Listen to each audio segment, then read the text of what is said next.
Hace unas semanas recibí un mensaje de Nabor Zambrano, ese reconocido periodista cultural, en el que me compartía un comunicado de Jesús Querales, uno de los fundadores del grupo musical Un Solo Pueblo, que habla sobre la situación actual de la cultura popular en Venezuela.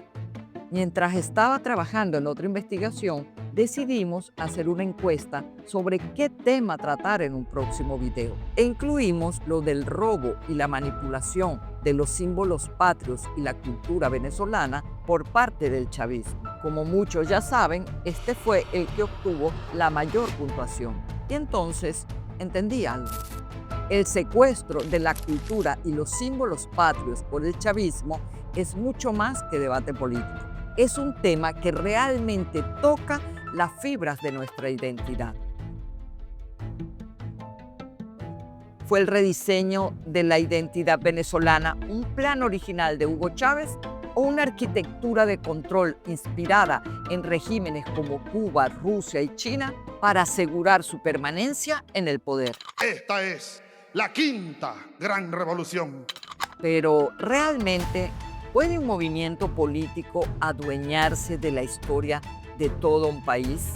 Quédate, porque para entender el presente de Venezuela, primero debemos ver cómo se rediseñó su historia y su pasado y cómo todo esto afecta a nuestro futuro.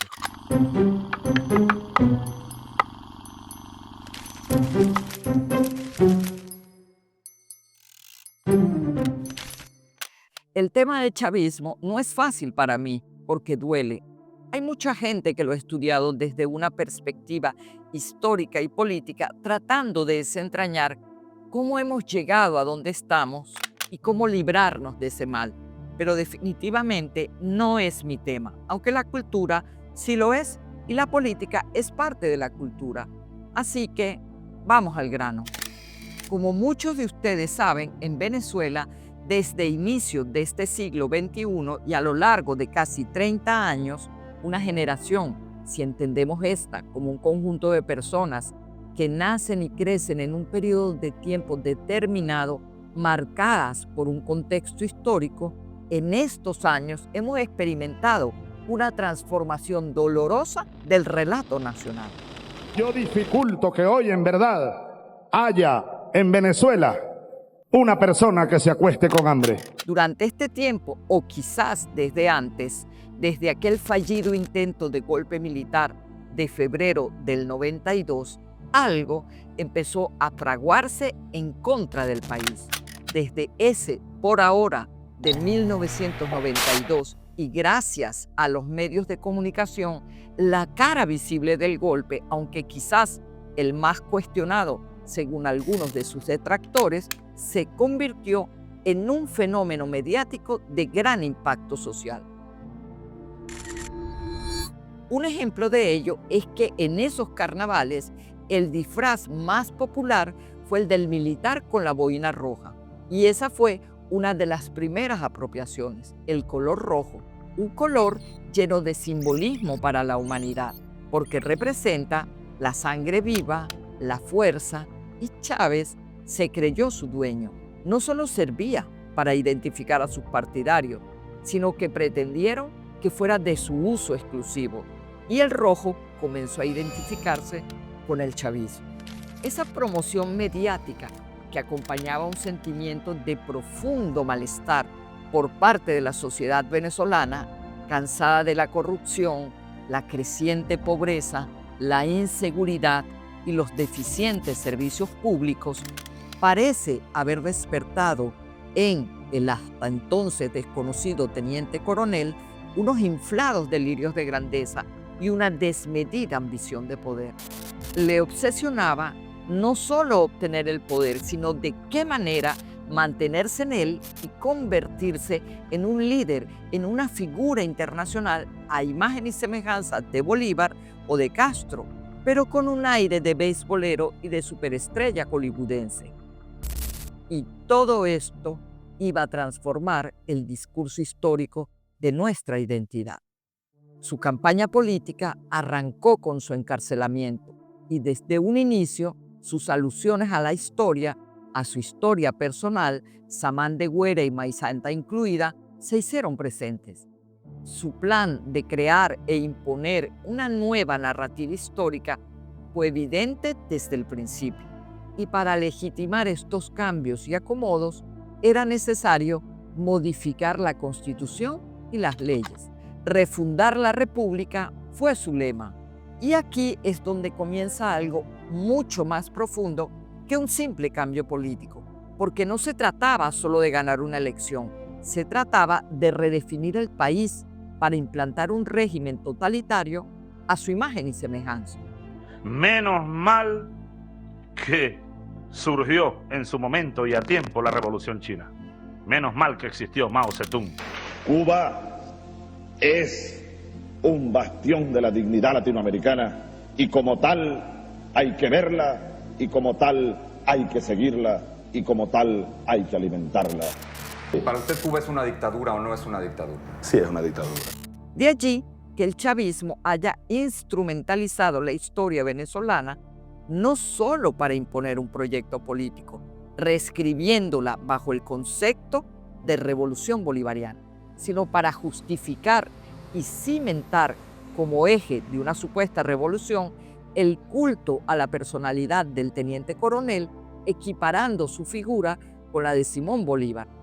Su objetivo era convertirse y ser reconocido como el nuevo libertador, una especie de reencarnación del mismo, y hacer suyo ese culto popular del que disfrutaba la figura de Bolívar como libertador y padre de la patria. Pero no se quedó allí.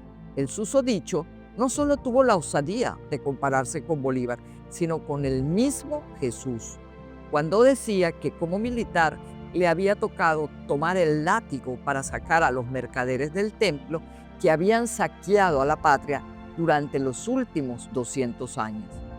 Imágenes y comparaciones bíblicas envuelven su discurso político, mesiánico y redentor del entonces presidente. Patria sagrada, la resurrección, revolución bolivariana. Esto ya no era solo política, era teología política. El tema del bolivarianismo en la conciencia y cultura popular fue muy estudiado por la investigadora venezolana Yolanda Salas a partir de los años 80, decenio durante el cual se celebró el bicentenario del natalicio del Libertador. Mi primer trabajo fue en el Instituto Nacional de Folclore con Luis Felipe Ramón y Rivera, que hoy lo recuerdo con grata memoria. Y allí empecé a penetrar más esa narrativa oral. Me di cuenta que no era un simple anecdotario, que no eran simples leyendas, sino que había una estructura mental, que había una estructura cultural allí. Y que de los cuentos pasé a ese relato y a esa narrativa diaria, cotidiana, en donde la historia está siempre presente, porque mucho se dice que nuestros pueblos no tienen memoria, que nuestros pueblos han borrado la historia, y no, nuestros pueblos tienen mucha historia, narran todos los días sobre su historia, sobre la historia pasada, y me interesaba recuperar esa historia, recuperar los héroes, para ver cómo esos héroes estaban siendo recordados y cómo se había configurado una conciencia colectiva alrededor de esos héroes. Es decir, mucho antes del chavismo ya se analizaba cómo la figura de Simón Bolívar operaba en el imaginario colectivo. Yolanda, en una de sus últimas publicaciones en el 2005, dice, entre otras cosas, lo siguiente: verbo y gesto rebasan el discurso político y sustentan un ejercicio de poder que irrumpe contra lo institucional, incluida la Iglesia. Su comunicación con lo sagrado es directa, sin intermediarios, pues Dios es la voz del pueblo y, en consecuencia, Chávez, su vocero. Como innumerables veces Chávez repitió en sus discursos políticos, él era el pueblo y el pueblo era él. Así lo digo como cristiano, es profundamente cristiana. ¡Viva Cristo el Redentor!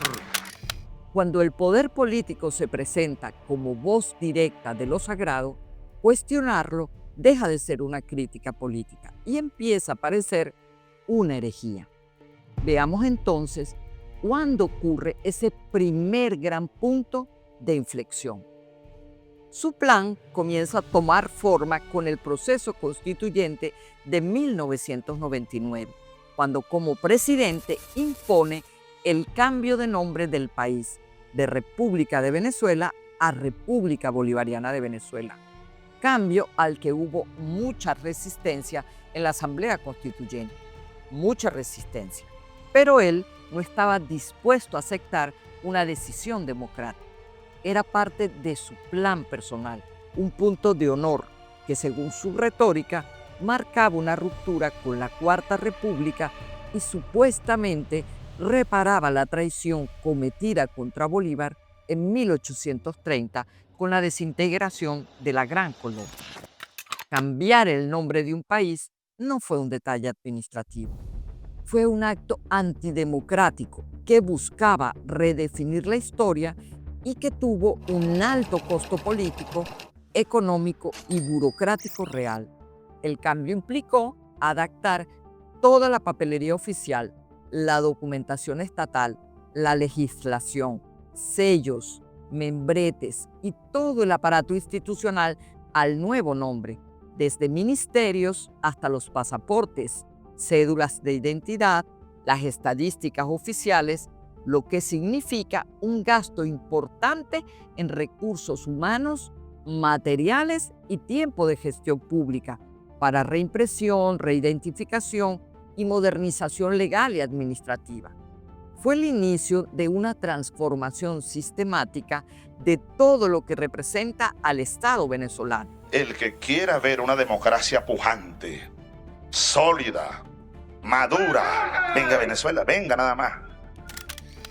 A este cambio de nombre, con sus consiguientes costos, le siguieron otros tantos, como una sangría indetenible y absolutamente innecesaria mientras se desatendían las verdaderas necesidades del pueblo. Aquí empieza el verdadero giro, pero lo que vino después fue aún más visible y mucho más polémico.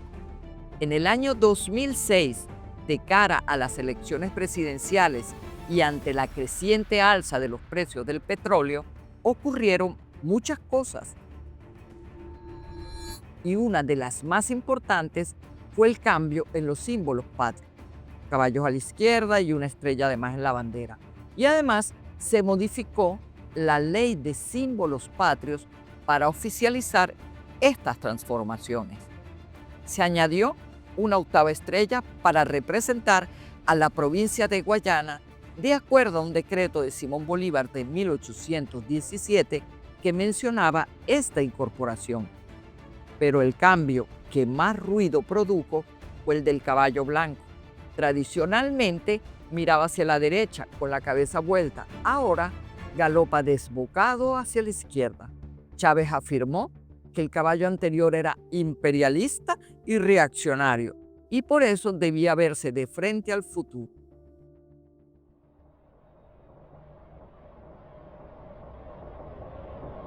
Como anteriormente había sido propuesto en otro momento histórico, porque en esto, como en otras tantas cosas, no fue nada original, solo se apropió de ideas e iniciativas de otras personas y de otras épocas y las acomodó a su demagogia populista. Además, en el escudo se incluyeron armas indígenas como el arco y flecha y un machete campesino en honor a las raíces afrodescendientes. Esta transformación de los símbolos patrios y el imaginario que les rodea fueron manipuladas con el claro objetivo de ser las herramientas de legitimación política y construcción de una nueva identidad nacional en el marco de su proyecto político. Pero, ¿qué son realmente los símbolos patrios? Los actuales símbolos patrios, el himno, el escudo y la bandera, tienen sus raíces en la heráldica medieval. En un principio, estos emblemas servían para identificar a los combatientes en el campo de batalla, pero con el tiempo pasaron a representar familias, ciudades y territorios. El escudo y la bandera terminaron convirtiéndose así en una forma visual de expresar pertenencia, memoria histórica e identidad colectiva. En Venezuela, estos símbolos vieron sus primeras representaciones de manos de Francisco de Miranda, prócer de la independencia de América. A lo largo de la lucha y con la instauración de la República, estos se fueron configurando y modificando, atendiendo cambios políticos de importancia. No sé ustedes, pero para mí el tema de la bandera me parece súper interesante, porque aquí el tiro le salió por la culata. Así que les invito a comentar lo que piensan sobre esto. Me leo todos los comentarios. Y así llegamos a otro punto que marcó un antes y un después, el nuevo Bolívar. En el 2012, luego de que en el 2010 se exhumaran los restos de Bolívar, en medio de un cuantioso despilfarro de dinero en rituales, investigaciones, diseños y gestiones, el gobierno presentó una reconstrucción facial en 3D de Simón Bolívar. Este rostro, con rasgos supuestamente más mestizos y más acorde con su verdadera fisonomía, fue declarado oficialmente como el verdadero rostro de Bolívar, aunque a nadie le gustó. Críticos e historiadores denunciaron que era un fraude iconográfico, un Bolívar con una mirada perdida, sin fuerza y sin soporte científico, cuyo objetivo real parecía ser acercar la imagen del libertador a la imagen del susodicho y al mismo tiempo blindar su discurso como su sucesor. Chávez se presentó como el hijo de Bolívar y su único intérprete legítimo. Al fundir su imagen con la del libertador, cualquier ataque a la revolución se interpretaba como un ataque a la patria misma.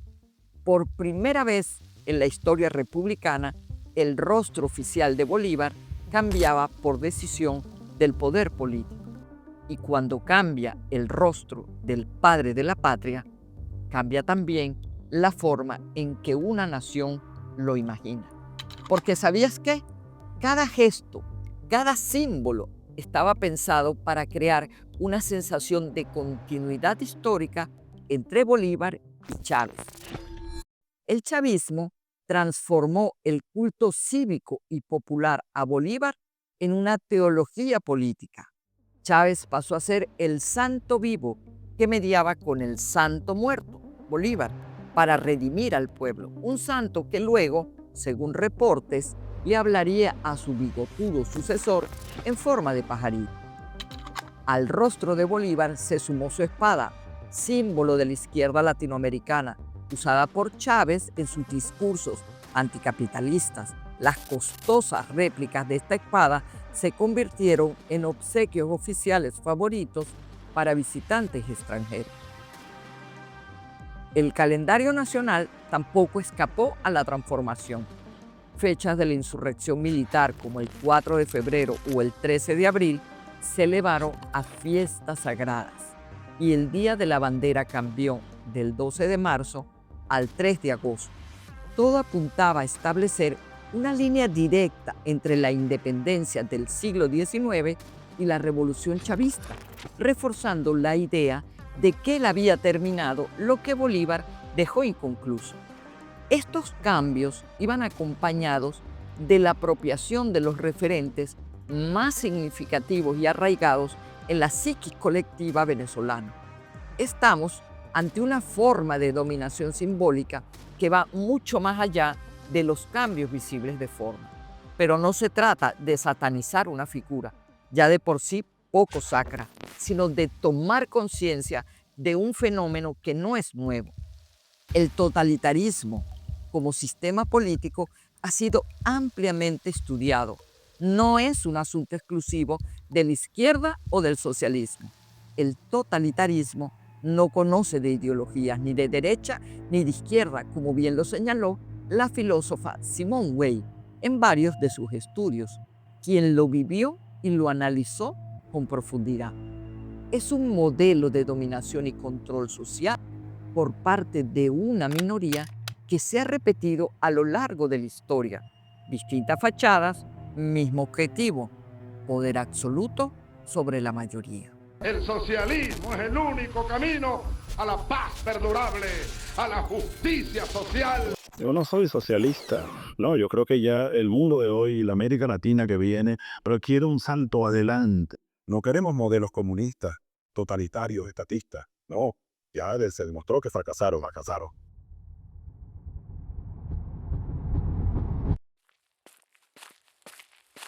De la misma manera, la educación fue capturada para reforzar este discurso y formar al hombre nuevo. Las misiones educativas, bajo asesoría y control cubano, no buscaban alfabetizar y menos instruir, eran herramientas de control para garantizar el clientelismo político y disfrazar la corrupción. Las canaimitas y la colección bicentenario de textos escolares, materiales carentes de rigor pedagógico y plagados de mentiras de todo tipo, se convirtieron en instrumentos que endiosaban a Chávez, minimizaban los logros de la democracia y enseñaban al estudiantado a ver a ciertos sectores sociales como enemigos de la patria. Además de todo esto, se apropiaron de personajes, músicos, canciones, obras literarias, grupos culturales y a quienes no pudieron manipular o comprar, lo castigaron con la exclusión e incluso con persecución. Como ejemplos emblemáticos tenemos a un solo pueblo dividido por el chavismo, al igual que la sociedad venezolana, y a Alí I.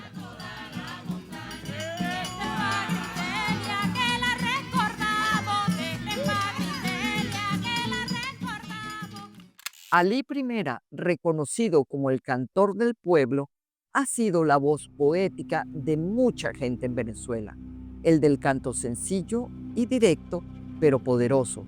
El de los techos de cartón, el dolor y la lucha. Su obra, profundamente política, se ha convertido en un repertorio de resistencia que trasciende generaciones. Por eso nos sorprende que su figura haya sido recuperada y reivindicada de maneras muy distintas por actores políticos posteriores. En el contexto que hablamos, esa recuperación tomó la forma de apropiación simbólica, usar la autoridad moral de su música para legitimar el proyecto político chavista. La economía debe ser enfocada con un objetivo central: satisfacer las necesidades de la sociedad, como queramos llamarlo. Como bien dice Gustavo Tovar Arroyo en una publicación en El Nacional, cito textualmente, algunos de los versos musicales de Alí son además de sublimes, embriagantes. Tienen el aliento humano y la tesitura estética que las más universales de las obras de arte poseen.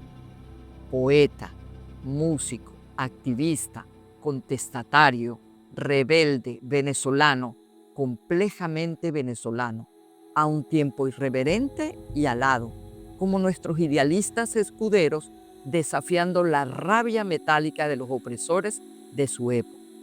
Primera es la encarnación de la indignación del bravo pueblo ante el vil egoísmo que otra vez triunfó. Y agrega uno de los versos de la canción de Alí de 1981, La noche del jabalí. Avanza, alma profunda en llama, avanza, construyamos entre todos la mañana que acabe para siempre con la noche del jabalí. El grupo Un Solo Pueblo, por su parte, representa otra cara de la defensa cultural. Vamos a escuchar ahora algo que a ti te emociona bastante. Explícales a ellos de qué se trata. Sí, se trata de una parranda del estado Aragua, de la población de Cata. Nosotros la aprendimos allá en Cata, en las calles, la gente la iba cantando por las calles, la gente, los tamboreros de Cata. Esta parranda, bueno, como su nombre lo dice, es para parrandear, para festejar, y queremos que el público, pues que la gente le dé todo el apoyo a esta parranda. Vamos a correr entonces. ¿Preparada, Lilian? ¡Vamos a correr! ¡Córrela, córrela, córrela! Investigación, rescate y puesta en escena de tradiciones populares que buscan mantener viva una memoria colectiva plural. Agrupaciones como esta han trabajado en la preservación del ritmo, letras y prácticas que el discurso político ha intentado homogeneizar e instrumentalizar. Su trabajo funciona como contrapeso. Recuerdan que la cultura es un tejido vivo, hecho por comunidades, y no un repertorio de símbolos fácilmente convertibles en propaganda.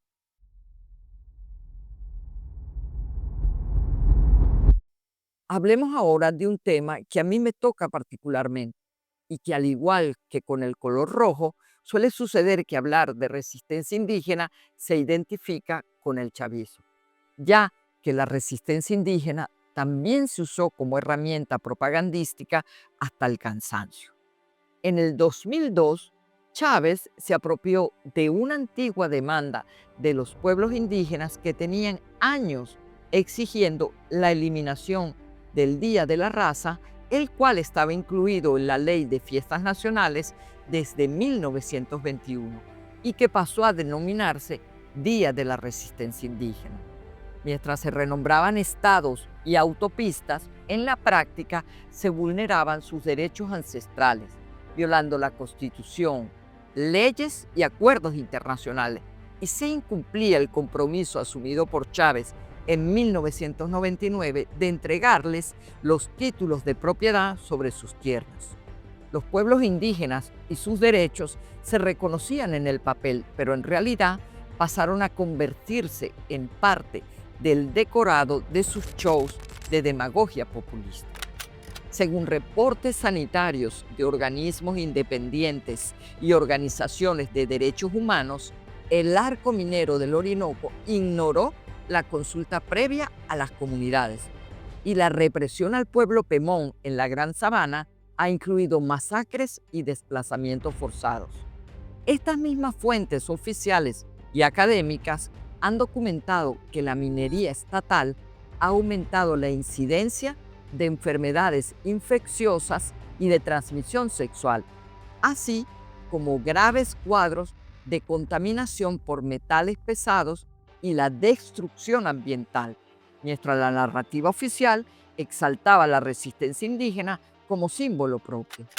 Ante la inminente partida del susodicho y en medio de otra campaña electoral, aparecieron aquellas gigantografías con los ojos de Chávez. Su mirada se convirtió en símbolo omnipresente. Todo recordaba que el líder seguía ahí, observando y controlando. Así, el chavismo no solo alteró los símbolos patrios, intentó reescribir la historia y la identidad venezolana para subordinarlas a la lealtad partidista y el culto a un personaje mesiánico. La cultura se convirtió en herramienta de control social. Los rituales históricos y las efemérides fueron manipulados. La educación adoctrinó y la vigilancia se hizo omnipresente. Nos dividió, nos enfrentó. La polarización ha sido un veneno muy efectivo contra la capacidad organizativa y de lucha de la sociedad y de la institucionalidad venezolana. Y sin embargo, a pesar de todo esto, el pueblo venezolano tomó la bandera de las 7 estrellas como símbolo y estandarte de su lucha. No se la dejó arrebatar y desde un inicio enfrentó y denunció las políticas antidemocráticas del chavismo. Cada símbolo alterado, cada fecha manipulada, cada libro de texto revela no solo la intención de un proyecto de poder absoluto, sino también la resistencia de la ciudadanía para no dejarse someter. Pero la denuncia, la resistencia y ni siquiera los votos han sido suficientes para extirpar ese mal. Su poder sigue allí, herido de muerte, buscando mimetizarse para continuar controlando y recibiendo beneficios. Mucha gente sigue creyendo que los militares van a salvar y a defender al pueblo y a la patria, como dice la Constitución, cuando son ellos quienes realmente abusan del poder y se benefician de él, como una organización criminal que conoce todas las estrategias creadas para mantenerse en el poder. Un engranaje muy bien articulado, cuyas armas más efectivas han sido las de todos los totalitarismos. El miedo a la muerte, el miedo al hambre, a la humillación, a perder la libertad y la cordura. A estas armas se ha sumado el control mediático. Todas las instituciones, todas las actividades económicas y todas las armas están en su poder. Y mientras no entendamos cómo funciona este engranaje, cuáles son sus puntos débiles y cómo desarticularlo, seguiremos poniendo el pecho como si nuestras ideas fueran un escudo mágico contra sus balas. Y en fin, aunque hablar de este tema sea un trago amargo y doloroso para las y los venezolanos, la historia, la cultura y las luchas de nuestro país también son parte de lo sabroso del saber.